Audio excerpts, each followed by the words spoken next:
안녕하세요, 김선생입니다. 이번 영상에서는 특허 등록 요건 중에 세 번째, 진보성에 대해서 설명을 좀 드리려고 해요. 진보성은 특허 등록 요건 중에 가장 까다로운 요건 중에 하나예요.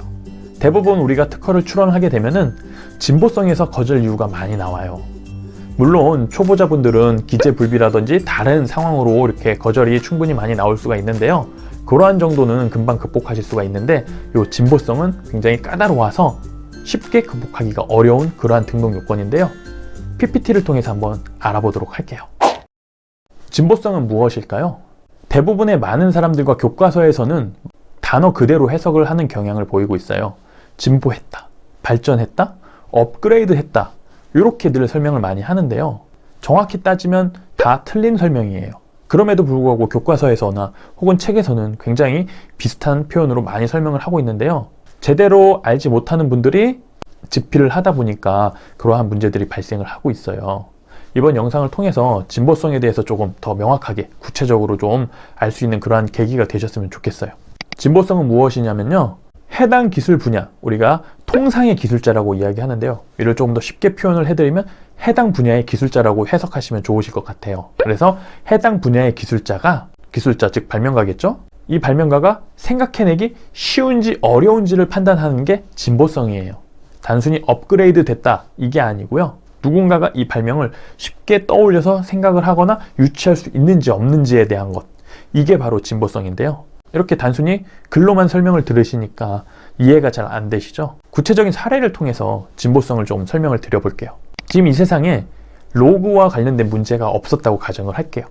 그런데 A라는 사람이 이러한 로그와 관련된 문제를 처음으로 발명을 한 거예요. 어쨌든 없던 거에서 새롭게 만들었으니까 신규성은 만족하겠죠. 그 다음 두 번째, 진보성인데요. 이 세상에 없는 새로운 문제예요. 로그라는 게 아예 없었던 시절인 거죠. 당연히 누구도 쉽게 생각할 수 없는 그러한 문제겠죠. 따라서 이 발명은 신규성과 진보성 둘 다 만족하는 그러한 발명이 돼요. 그렇다면 진보성이 없는 발명은 어떤 발명이냐? 다음 슬라이드를 보시면 쉽게 이해가 되실 거예요. 이미 이 세상 사람들이 로그 2의 8이라는 문제를 다 인지하고 있어요. 다 알고 있어요. 이런 상황에서 B라는 사람이 다음과 같은 문제를 발명을 해요. 어떤 문제냐? 로그 2의 16이라는 문제예요. 어떻게 보셨을 때 느낌이 오시나요? 구독자 여러분들이 지금 시청하시기에 어떠세요? 로그 2의 8이라는 발명을 알고 있는 사람이 로그 2의 16이라는 발명을 봤을 때, 뭐야 저 발명 단순히 8을 16으로만 바꾸면 되잖아, 나도 할 수 있는 그러한 발명인데, 누구나 쉽게 떠올릴 수 있는 그러한, 유추할 수 있는 발명인데, 그런 생각 드시지 않으시나요? 바로 이게 진보성이에요. 어떠한 발명이 있으면 그 발명을 통해서 쉽게 유추가 가능한 그러한 발명들을 우리가 진보성이 없는 발명이라고 이야기를 하는데요. 그렇다면 진보성이 있는 발명은 어떤 발명이냐면요, 다음과 같은 로그 발명은 진보성이 있는 발명에 해당이 돼. 어떤 발명이냐? 이러한 발명인 거예요. 어쨌든 이 문제를 쭉 풀어보니 결국 로그 2의 X가 나오는 거죠. 로그 2의 8이나 로그 2의 16이나 로그 2의 32, 이런 식으로 단순하게 축약이 돼요. 결국 결론은 로그 2의 어쩌고 저쩌고를 그냥 풀면 되는데, 문제를 봤을 때 어떤가요? 로그 2의 16과는 다르죠? 누구나 쉽게 생각할 수 있는 그러한 문제였나요? 그렇지 않죠. 로그 2의 6의 경우는 처음 이 세상에 없던 발명이기 때문에 누구나 쉽게 생각할 수 없는 그러한 분야였다면, 로그 2의 16은 이미 로그 2의 8을 통해서 누구나 다 유추할 수 있는 그런 발명이었어요. 그렇다면 여기서 우리가 특허를 등록받으려면 어떻게 얘를 진보시켜야 하느냐? 다음과 같이 훨씬 더 새로운 형태로 우리가 노력의 흔적을 담아서 발명을 해야 한다는 거예요. 그래서 지금 같은 이러한 서술형 문항은 어쨌든 얘를 수학적으로 풀어서 해석을 하면 로그 2의 얼마가 될 텐데, 이게 단순히 로그 2의 얼마로 표현된 게 아니고 이렇게 새로우면서 누구나 쉽게 생각할 수 없는 그러한 발명으로 탄생이 됐죠. 이런 경우가 바로 신규성과 진보성을 모두 만족하는 사례라고 보시면 돼요. 이렇게 수학적인 문제를 지금 발명으로 설명을 드렸는데요. 이걸 실제 제품에 한 번 더 설명을 드려볼게요. 여기에 볼펜이 있어요. 초등학생 때 많이 하는 그러한 발명인데요. 필통 안에 세 가지 색의 볼펜이 담아져 있어요. 빨간색, 검정색, 파란색, 이렇게 있는데 한 초등학생 아이가 삼색 볼펜을 발명을 해온 거예요. 선생님, 저 발명을 했어요. 이러한 발명 어떻게 생각하세요? 하면서 본드로 이렇게 세 가지 볼펜을 붙여온 거예요. 선생님이 보셨을 때, 아 뭐야 이거 그냥 본드로 붙인 발명이네 라고 쉽게 생각하실 수 있죠. 이러한 발명은 즉 진보성이 없는 발명에 해당이 돼요. 또 다른 예로는 수세미와 고무장갑이 있어요. 이 두 개를 본드로 붙여요. 수세미가 달린 고무장갑이 되죠. 이러한 발명, 누구나 쉽게 생각할 수 있는 발명, 진보성이 없는 발명에 해당이 돼요. 물론 두 가지 발명 모두 다 신규성은 만족할 수 있죠. 기존에 없던 삼색 볼펜, 기존에 없던 고무장갑 수세미, 얼마나 새로워요. 하지만 어디서 문제다? 진보성에서 문제가 된다라는 거죠. 특정 발명가가 쉽게 떠올릴 수 있는, 유추할 수 있는, 생각해낼 수 있는 이러한 기술적 사상 아이디어는 우리가 진보성에 위배가 된다, 이렇게 보시면 돼요. 그렇다면 이러한 삼색 볼펜이 진보성을 가지려면 어떻게 해야 하냐? 다음과 같이 하면 진보성을 우리가 극복을 할 수가 있어요. 똑같은 삼색 볼펜인데요, 어때요? 지금 앞에 화면에 제시된 볼펜은 구독자 여러분들께서 이 안에 있는 구조를 쉽게 떠올려서 스케치 해보실 수 있겠나요? 물론 과거에 사용을 해보셔서 저 안에 스프링이 있고 위에 누르면 어떠한 구조가 있어서 딸깍 딸깍 딸깍 하면서 뭐 볼펜 색깔이 바뀐다는 것 정도는 감이 있으실 텐데요, 구체적으로 설계도면을 그려보라고 하면은 막상 떠오르지 않으실 거예요. 이처럼 누군가 쉽게 떠올리기 어려운 발명, 이런 것들을 우리가 진보성이 있는 발명이라고 이야기를 해요. 또 다른 사례를 볼까요? 이게 단순히 연필 뒤에 본드로 지우개를 붙인 연필 지우개가 있어. 이런 연필 지우개, 당연히 이 세상에 없는 발명이니까 새롭죠. 신규성은 확보했어요. 하지만 진보성을 극복했냐? 그렇지 못하다는 거죠. 단순히 연필이 있고 그 뒤에 지우개를 본드로 이렇게 딱 붙였어요. 이런 연필 지우개, 진보성을 극복하지 못한 그러한 대표적인 사례 중에 한 가지죠. 그렇다면 이 연필 지우개를 진보성을 갖게 만들어 주려면 어떻게 해야 할까요? 뒤에 부분을, 지우개가 붙어 있는 부분을 새로운 구조로, 사람들이 쉽게 떠올릴 수 없는 구조로 설계를 해주시면 돼요. 예를 들면 지우개를 다 썼어요. 그러면은 연필 끝부분에 버튼이 달려서 그 버튼을 누르면 지우개가 툭 튀어나와요. 그리고 새로운 지우개를 꽂으면은 딸깍하면서 지우개가 결합이 돼요. 그리고 그 연필을 다시 사용할 수 있는 거예요. 지우개가 새 거가 된 거죠. 그리고 또 차후에 버튼을 눌러서 또 재사용 가능하게, 리필이 가능하게.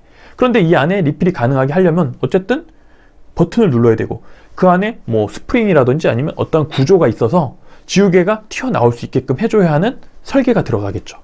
이렇게 누군가 쉽게 떠올릴 수 없는 구조, 설계가 반영이 돼야 우리가 진보성이 있다라고 판단이 돼요. 이렇게 해서 우리가 진보성을 판단하는 방법에 대해서 설명을 드렸는데요. 너무 쉬운 예들로만 제가 설명을 드렸는데 좀 더 구체적인 사례로 단계별로 진보성에 대해서 설명을 드리면 다음과 같아요. 여기에 세 가지의 뚜껑들이 지금 나열이 되어 있어요. 첫 번째는 딱풀이고요. 두 번째는 코카콜라고, 세 번째는 안전캡이에요. 딱풀 다들 많이 사용해 보셨죠? 딱풀의 뚜껑은 어떻게 열고 닫나요? 단순히 그냥 뽑아서 끼워서 열고 닫죠? 지금 이러한 딱풀 뚜껑만 보겠습니다. 이러한 딱풀의 뚜껑, 그냥 누구나 다 생각할 수 있는 꽂아서 빼서 꽂아서 빼서 사용하는 발명이죠? 이러한 발명은 진보성이 없는 발명이에요. 즉 특허로 출원하게 되면 신규성은 있으나 진보성에서 거절난다 라고 보시면 돼요. 그 다음 코카콜라 뚜껑. 이 코카콜라 뚜껑은 탄산이 새어나가지 않게 하는 이러한 압력 발명 말고 단순히 뚜껑만 설명을 드리는 거예요. 단순히 뚜껑만 봤을 때 돌려서 닫고 돌려서 열고 위에 나사가 결합이 되어 있는 그러한 뚜껑이죠. 그냥 단순히 돌려서 열고 닫는 그러한 뚜껑이에요. 이러한 뚜껑은 과연 진보성이 있을까요? 앞에 딱풀에 비해서는 진보성이 훨씬 있죠.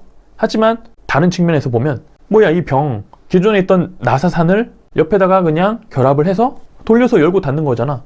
누구나 쉽게 할 수 있는 그러한 발명 아니야? 라고 생각하실 수도 있어요.